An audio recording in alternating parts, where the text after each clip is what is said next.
Bonsoir à toutes et à tous et bienvenue sur TV Fil 78 si vous nous rejoignez pour un nouveau numéro du 7-8 Société. Un an après la généralisation de la réforme des rythmes scolaires sur tout le territoire national, le temps est venu de dresser un premier bilan de cette nouvelle organisation de l'école. N'hésitez pas, chez vous, à réagir sur le Twitter de l'émission #78 Société. Comment les villes, les parents, les enseignants se sont-ils adaptés à ces nouveaux rythmes? Quels problèmes ont-ils rencontrés? Des ajustements sont-ils à prévoir pour la rentrée? Et surtout, question essentielle, les enfants sont-ils moins fatigués et plus efficaces à l'école? Pour répondre à ces questions, 4 invités autour de la table. Suzanne Blanc d'abord, vous êtes première adjointe au maire de Montigny-le-Bretonneux, déléguée à la vie scolaire. Bonsoir. Jean-Michel Forgous, maire d'Elancourt, vice-président de la communauté d'agglomération de Saint-Quentin-en-Yvelines et conseiller départemental des Yvelines. Bonsoir.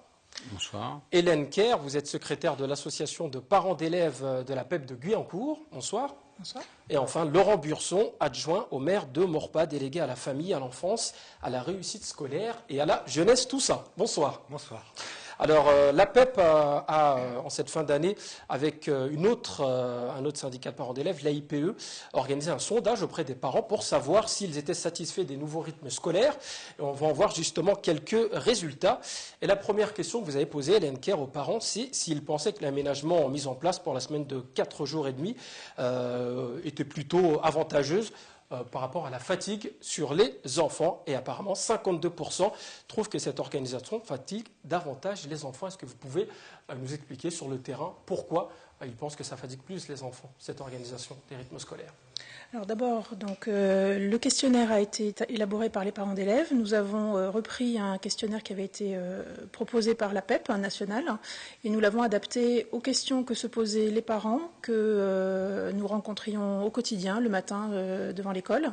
Et nous voulions faire écrire aux parents leurs témoignages, leur opinion, pour pouvoir le porter en mairie et pouvoir remonter des choses du terrain qu'en mairie on semblait refuser d'entendre pour essayer d'apporter quelques aménagements. Et c'est ce que vous attendiez comme chiffre, 52%? Vous pensiez ou c'était assez... En fait, le pourcentage de participation, il est le reflet également de, par exemple, la participation aux élections de parents d'élèves, ce qui veut dire que les parents d'élèves se sont mobilisés autant que quand ils viennent nous témoigner leur attachement. Alors pour préciser, 2770 parents sur Guyancourt et 1192 qui se sont exprimés. Donc un peu moins de la moitié, ça fait une quarantaine. En fait, de c'est un pouces. petit peu différent, c'est-à-dire qu'il y a quelques enfants qui ont 2 parents et donc c'est un peu plus compliqué que ça. Mais il faut retenir le chiffre de 1185 pour ensuite calculer les taux de participation. Ce qui est important, c'est pas les pourcentages, ce qui est important, c'est ce que disent ces parents. Les parents remontent effectivement une fatigue qu'ils constatent et qu'ils trouvent plus importante qu'auparavant. Les enseignants également, les personnels du périscolaire également. Nous, on a entendu aussi plus de conflits en cours d'école à gérer pour les enseignants, pour le périscolaire.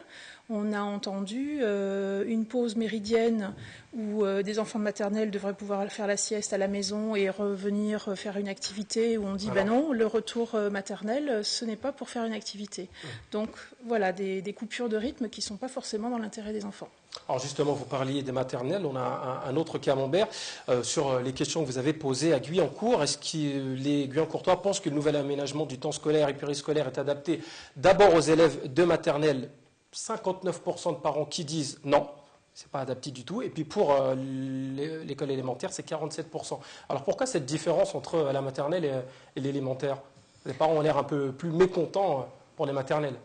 Disons qu'en fait, il n'y a pas vraiment de changement dans le contenu par rapport au temps qui a été ajouté, et donc les parents ne voient pas de plus-value à cette modification, notamment pour les parents des plus jeunes, des petits tout petits, où il y a un problème d'organisation au niveau du temps de sieste entre les enfants qui rentrent manger à la maison et les enfants qui restent, et qui n'est pas forcément facilement géré, qui est géré par les enseignants sur place, mais qui est pas satisfaisant. Donc il en ressort derrière une insatisfaction générale.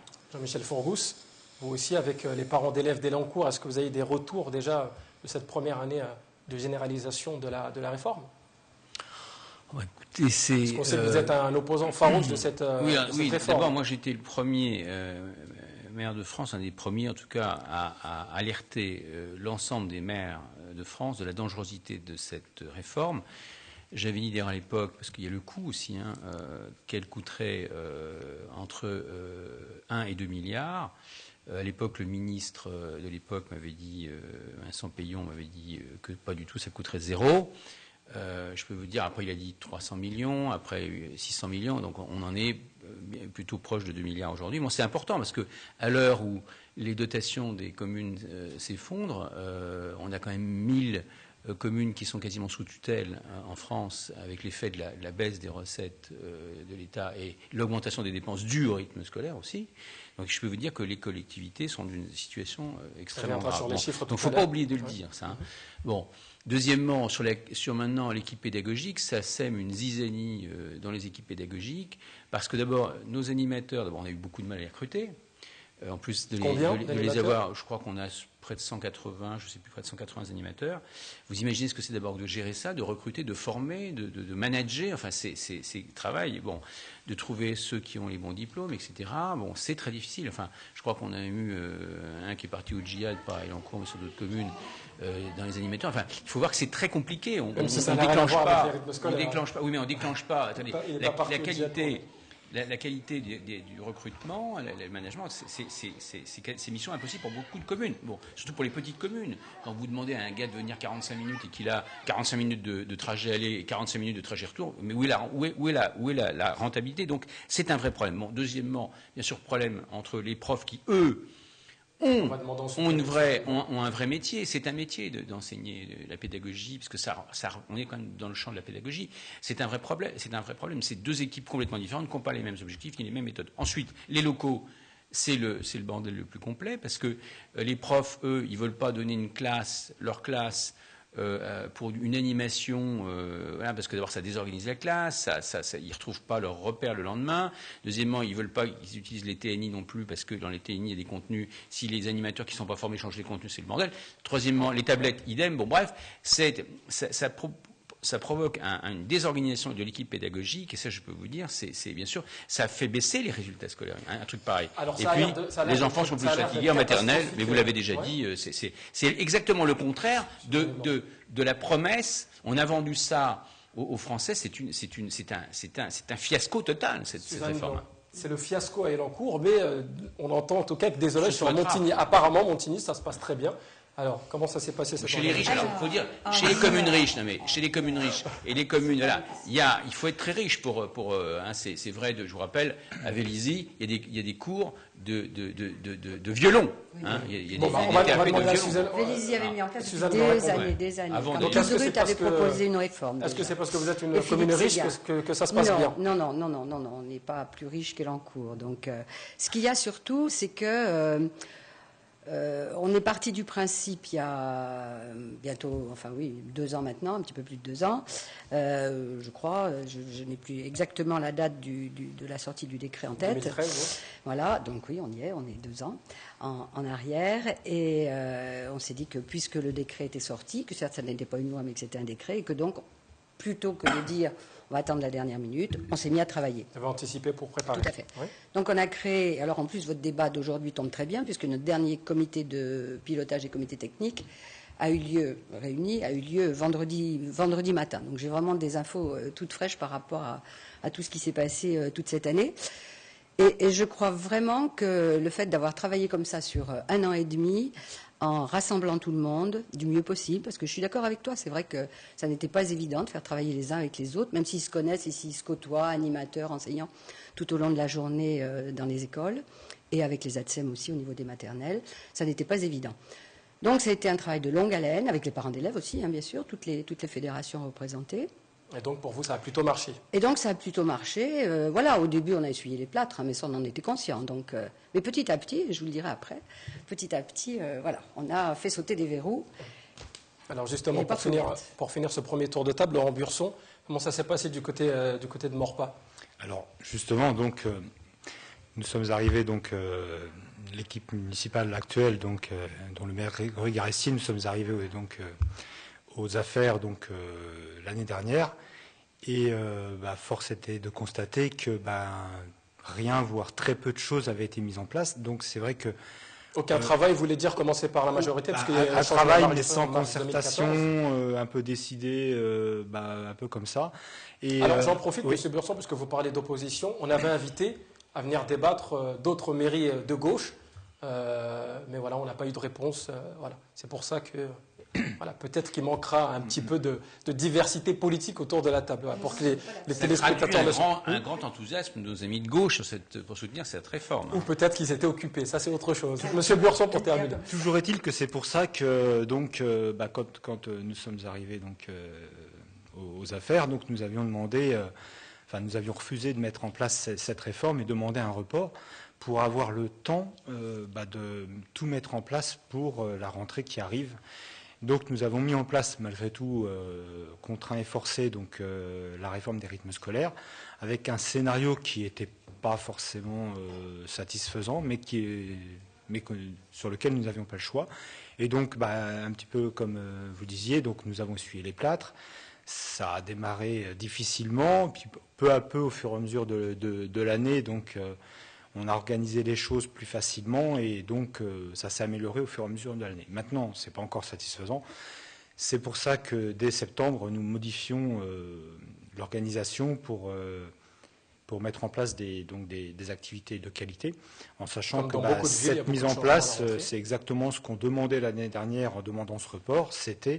Il s'est fait avec une construction tout au long de l'année. J'ai moi-même participé à plus de 300 heures de réunion avec les parents d'élèves, les ATSEM, les animateurs, souvent oubliés, les animateurs et évidemment les enseignants. Donc il reste, comme disait Jean-Michel tout à l'heure, il reste des difficultés notamment de mutualisation des locaux avec les enseignants et les animateurs. Mais ce travail va se faire au fur et à mesure avec notamment le comité de pilotage du PEDT. Alors justement, à part la PEP de Guyancourt, est-ce qu'il y a eu déjà des sondages faits par la ville de Montigny, à Elancourt, à Maurepas, pour voir si les enfants étaient plus ou moins fatigués, pour voir si les instituteurs étaient contents ou pas, pour voir si les parents étaient plutôt emballés par cette réforme. Sinon, sur quoi vous basez-vous en fait pour critiquer cette réforme? Pour commencer, il y a eu un sondage permanent, c'est-à-dire qu'on s'est tenu à l'écoute de tout ce qui se passait pratiquement au quotidien. On a reçu très souvent les parents d'élèves parce que dans telle école, il y avait tel problème ou quelque insatisfaction. Et donc tout au long de l'année, on a essayé de gérer ça au mieux. Le constat à l'issue de la réunion du comité technique, comité de pilotage de vendredi dernier, le constat, il y a celui de la fatigue bien évidemment, ça c'est unanime, que ce soit nos animateurs, que ce soit les enseignants, que ce soit les parents d'élèves. Et ce malgré ce qu'annonçaient les médecins qui ont été... qui ont écumé tous les plateaux de télé. Tout le reste est positif, vraiment positif. Bon, quelques petites améliorations, bien sûr, à apporter, mais ça, c'est normal. Mais sinon, tout le reste est très positif. Les bonnes relations entre les uns et les autres. On a fait en sorte que, justement, la mutualisation des locaux se passe bien. On avait fait un séminaire à la fin de l'année 2013, un séminaire entre les directeurs de nos écoles et nos directeurs de centre, de manière à ce que déjà les uns et les autres apprennent. Vous savez, passer toute une journée ensemble, rien qu'ensemble, ailleurs que dans le lieu habituel, ça change un petit peu la tournure des choses. Et donc ça, il n'y a pas eu de gros soucis sur ce sujet. Vraiment, la seule chose, c'est effectivement le constat de fatigue. Le constat de fatigue, oui. Jean-Michel Fourgous. Oui. Alors, si ça marche à Montigny, qu'est-ce que... Non, mais on ne peut pas dire que ça marche comme ça. Il faut être sérieux. Non, mais ça coûte près d'1 million d'euros. Avec 1 million d'euros, mais bien sûr, une collectivité peut même organiser les cours. Je veux dire, on sait faire à ce moment-là. Mais il faut voir quel est le plus de cette réforme que ça apporte aux enfants par rapport au coût. Enfin, il y a un sondage qui a été fait par le syndicat des enseignants. C'est près de 17 000 enseignants, qui montre bien que 74% des enseignants jugent l'impact négatif sur les enfants et sur eux-mêmes, les profs. Deuxièmement... Alors j'en profite, mais je ne comprends plus rien. Il me semblait que tout le monde était plutôt unanime pour dire que la journée de 4, le rythme de 4 jours, c'était trop chargé pour les enfants. Tout le monde appelait de ses voeux la journée de 4 jours et demi. Et maintenant, tout le monde dit que ça fatigue plus. Écoutez, les profs, en tout cas, qui sont les bons observateurs, c'est plus de fatigue pour les enfants, quand même. Bon, c'est pas un succès monstrueux. Hein. Bon, il y a une baisse de l'attention sur le temps pendant la classe. Il y a les locaux, bien sûr, on a du mal à trouver des locaux. Non, mais tant mieux pour Montigny, si c'est vraiment un succès monstrueux, cette réforme. Ça va être la rivalité encore Montigny. Dégradation des conditions de travail des enseignants. La qualité, bon, tant mieux quand on met des moyens, effectivement, mais une commune peut même prendre en charge les élèves et se passer de l'éducation nationale. Si on nous donne le budget, il n'y a aucun problème, on sait faire. Mais quel est le plus de cette réforme? C'est comme ça la question. Donc ce n'est pas uniquement une question de budget, ce n'est pas uniquement une question d'argent. Les inégalités en plus sont renforcées. Moi je vois bien entre des petites communes rurales, nous, je ne sais pas, Vélizy donne des cours de violon. Hein. Bon, alors, comme tu dis d'ailleurs, c'était avant même la réforme. Alors que d'autres communes, alors à Trappes c'est une catastrophe. Trappes c'est quand même la ville du ministre qui a lancé ça. On nous promettait pendant un moment des cours de théâtre, ça c'est suffisant de dire des cours de théâtre, ça va être super. Bon, ça finit par la balle aux prisonniers dans la cour. Bon, je dirais que non mais on peut pas dire soit on a les moyens et on donne les moyens aux collectivités ou les communes ont des moyens auparavant. Mais enfin, on peut pas dire que je ne sais pas si tout ça va bien améliorer. Ce que veulent les parents, c'est qu'on améliore les résultats scolaires des enfants. Au-delà et que ça se passe dans les meilleures conditions, c'est pas le cas. Je vous rappelle qu'on est quand même très mal classé dans les classements internationaux. C'est pas ça qui va améliorer notre. C'est encore trop court pour dire si ça a marché. Et je vous rappelle une dernière chose, Trappes, qui est quand même, ils ont 2 ans. Vous avez quoi, 1 an ou 2 ans? 1 an. Bon, Trappes a plus d'expérience puisqu'ils ont 2 années d'expérience. Je veux dire que bon, ils en sont maintenant, alors qu'ils avaient promis la gratuité, c'est une ville assez pauvre, Trappes. Bon, maintenant ils en sont à faire payer. Donc si on est riche, enfin si on a les moyens, on peut garder l'enfant en TAP. Si on n'a pas les moyens, à 15h30 on doit récupérer son enfant. On peut pas dire que ce soit quand même un succès monstrueux en France. Voilà. Alors, Monsieur Fourgus ressemble de plus en plus à François Hollande. Il a un problème avec les communes riches maintenant. Tel que Montigny le Bretonneux. D'abord M. Burson, puis après Hélène Kerr qui voulait réagir. Oui, par rapport à la fatigue de l'enfant, je partage ce qui a été dit. Effectivement, les enfants semblent plus fatigués. Enfin, le fait que j'aille à tous les conseils d'école, je peux le constater. Enfin, les parents d'élèves le disent, les enseignants le disent. Maintenant, sur certaines écoles, on a vu des organisations qui faisaient que, effectivement, les enfants avaient une certaine plus grande facilité à retourner à l'enseignement après le repas du midi. Tout dépendait de ce qui avait été fait justement sur ce temps d'étape. Donc effectivement, encore une fois, j'étais opposé à cette réforme, mais bon, c'est voté, on n'a pas le choix. C'est voté, on n'a pas le choix. Non, maintenant, c'est pas voté, c'est pas une loi. C'est un décret. C'est un décret. En tout cas, c'est un décret, il faut l'appliquer et donc maintenant il faut l'appliquer le mieux possible. Et effectivement, à Maurepas, ce qu'on a souhaité avec l'équipe municipale, qui d'ailleurs, l'enseignement, l'éducation est une de ses priorités, notamment la rénovation des écoles, etc.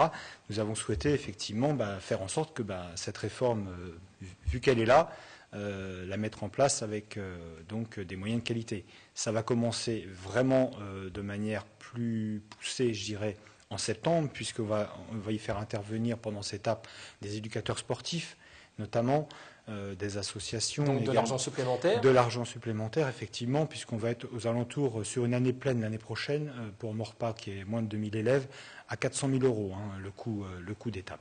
Sans augmenter les impôts ? Sans augmenter les impôts. Ce qui veut dire donc faire des choix, automatiquement. Faire des choix, mais... en général, c'est la culture. Non, c'est pas sur Maurepas, c'est pas la culture.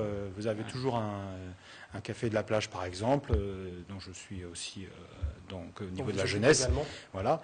Et donc Albert Camus qui présente une saison qui est fort riche et d'ailleurs qui est ouverte aussi aux écoles. Donc, Hélène Kerr. Alors pour parler peut-être de ce qui va changer aussi et de ce que vous souhaitez changer pour la rentrée. Moi, je trouve qu'on parle beaucoup d'argent. Alors, ce sont des élus, c'est leur préoccupation principale. Mais les enfants, leur préoccupation, c'est jouer à cet âge-là, qu'est l'élémentaire ou la maternelle. Et la préoccupation des parents, c'est que leurs enfants soient bien accueillis, avec un encadrement en nombre suffisant, qualifié. Donc de l'argent Non, de la compétence. Et la compétence, c'est pas qu'une question d'argent.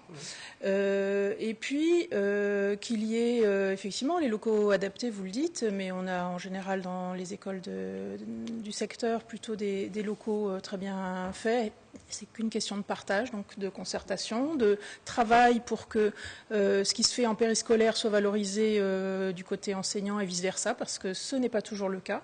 Et il manque beaucoup de concertation entre les deux équipes. Et par exemple, moi j'ai constaté le manque de coordination entre le retour en fin de pause méridienne vers la classe, qui génère surexcitation, alors qu'on est censé faire un temps calme en fin de pause méridienne pour favoriser le retour aux apprentissages, pour favoriser un temps calme parce que c'est la digestion et qu'on ne peut pas forcément faire un temps d'apprentissage très intense. Ça va changer ça à la rentrée? Je ne sais pas. Le fait qu'il n'y ait pas de concertation entre les deux équipes fait que les uns croient que c'est le bazar pendant la pause méridienne et qu'on n'a aucune considération pour le temps d'apprentissage au retour en classe. Et à l'inverse, le périscolaire n'a pas forcément fait savoir ou fait valoriser son investissement sur on a récupéré les enfants de la cour, on les a mis sur des temps calmes avec des activités, jeux de société, temps calme en bibliothèque, etc. C'est transparent, les équipes se croisent dans les couloirs, ne s'intéressent pas forcément, il n'y a pas vraiment interfaçage. C'est indispensable, ils travaillent ensemble avec les mêmes enfants. Donc c'est quelque chose dans les points améliorés qui, pour nous, sur Guyancourt, nous paraît évident. Suzanne Blanc, rapidement, puis après Laurent Birson. Oui, dites-moi. Qu'est-ce qui va changer à la rentrée? Qu'est-ce qui va changer à la rentrée? Alors, le fait que jusqu'à présent, nous sortions à midi, à la demande générale, on a fait un avenant au PEDT et les enfants sortiront à 11h30. Et pourquoi ça a été mis à midi alors initialement? Alors, à l'origine, parce que l'emploi du temps avait été établi tel quel par les deux comités et accepté tel quel, sauf pour les petites sections de maternelle et les petits de moyenne section de maternelle, puisque sur le département, il y avait une dérogation qui faisait que ces petits-là pouvaient, ceux qui restaient à la cantine, sortir à 11h30. Bon, et puis ça a un peu déplu, voilà, bon bref. Donc tout le monde est sorti à midi, et le constat général, c'est qu'à midi, les enfants n'en peuvent plus, qu'ils soient petits, moyens ou grands. Donc on revient sur 11h30, on rajoute une demi-heure, par contre l'après-midi, parce que là, ce qui nous est expliqué par les équipes enseignantes, et on le comprend, c'est qu'une heure pour retravailler de façon sereine et fructueuse, c'est un petit peu compliqué et court. Voilà, donc ce sera 1h30 de nouveau l'après-midi. Laurent Birson, vous voulez réagir à Oui, je voulais réagir parce qu'effectivement, vous avez dit tout à l'heure que quand il y a un temps retour au calme sur le temps du midi avant l'enseignement, effectivement, les enfants reprennent de manière plus apaisée et l'enseignement de l'après-midi est riche. C'est exactement ce que je disais tout à l'heure dans certaines écoles de Maurepas, où ça fonctionne bien, c'est exactement ça. C'est à partir du moment où on met en place un temps... Comment? C'est le bouquin. C'est le bouquin. C'est le bouquin. C'est-à-dire chez nous, c'est pas aussi évident que ça. Nous, les enfants, quand ils sont transmis dans les mains du scolaire, ils retournent dans la cour. Voilà. Donc, et ça redémarre. Voilà. Et donc ensuite, j'ai le cas d'une école où on a supprimé la récréation tout à fait. Dans la cour pour favoriser un temps plus calme et la maîtresse décrète à quelle heure elle veut faire le temps de récréation, qui est donc plus une pause qu'une récréation. Les enfants ne sortent pas dans la cour, ne descendent pas, n'ont pas à mettre les manteaux, etc. Donc on a gagné une demi-heure et on reste entre soi, temps plus calme. On est entre nous, donc il y a un effet aussi... c'est pas officiel ça. C'est des informations c'est à la discrétion des enseignants dans l'établissement. Mais il n'y a pas forcément de coordination. Après, les enseignants sont meilleurs juges, mais il y a des enfants qui ont besoin malgré tout de se dépenser. Il y a des grands qui ont besoin de faire de l'activité physique pour évacuer les apprentissages. Et les parents ont du mal à comprendre que on reste fermé dans la classe tout l'après-midi. Michel Fourgos, on arrive déjà à la fin de cette émission, et puis vous aurez un petit mot de conclusion. Moi je dirais simplement que l'urgence, nos parents, ils veulent bien sûr les meilleures conditions de travail pour leurs enfants, et surtout les meilleurs résultats. Bon, pour améliorer les résultats scolaires, il faut renforcer la formation des profs. C'est là où il faudrait mettre l'argent. C'est avoir des nouveaux supports techniques. Il faut faire évoluer cette pédagogie française qui est beaucoup trop frontale, trop magistrale, qui ennuie quelquefois les enfants. Plus de numérique, il faut la faire avec des outils modernes comme le numérique. Voilà, les 2 milliards, il fallait les mettre là. Ça, on perd du temps. Et alors, je reprends la phrase du dernier ministre, M. Hamon, qui dit que c'est un immense bénéfice pour les enfants. Alors, on garde le sens de l'humour avec la phrase, bien sûr, habituelle de M. Hamon et son sens de la vérité. Un immense bénéfice pour les enfants. Bon, c'est pas tout à fait comme ce que sort des sondages et des études qui sont faites quand même sur les professeurs, bien entendu. La ministre de l'Éducation nationale a annoncé une évaluation dès la rentrée sur les résultats scolaires et sur la fatigue, donc on verra ça. Au bout de 2 ans, on va avoir seulement une évaluation, alors que tous nos enfants sont engagés là-dedans, les mairies qui sont en difficulté financière. Vous imaginez seulement attendre au bout de 2 ans de déclarer qu'on va faire une étude d'impact. Laurent Persson, rapidement, vraiment, pour conclure. Moi, ce que je voudrais donc, pour finir, dire, c'est que cette réforme, elle vient d'en haut. C'est très, très compliqué à mettre en place. Ce n'est pas une histoire de coût, c'est une histoire d'organisation, déjà.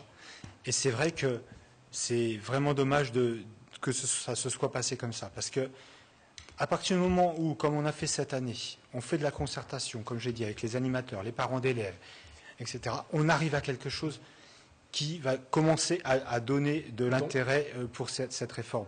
Mais il a fallu 2 ans, alors qu'on aurait peut-être pu faire autrement.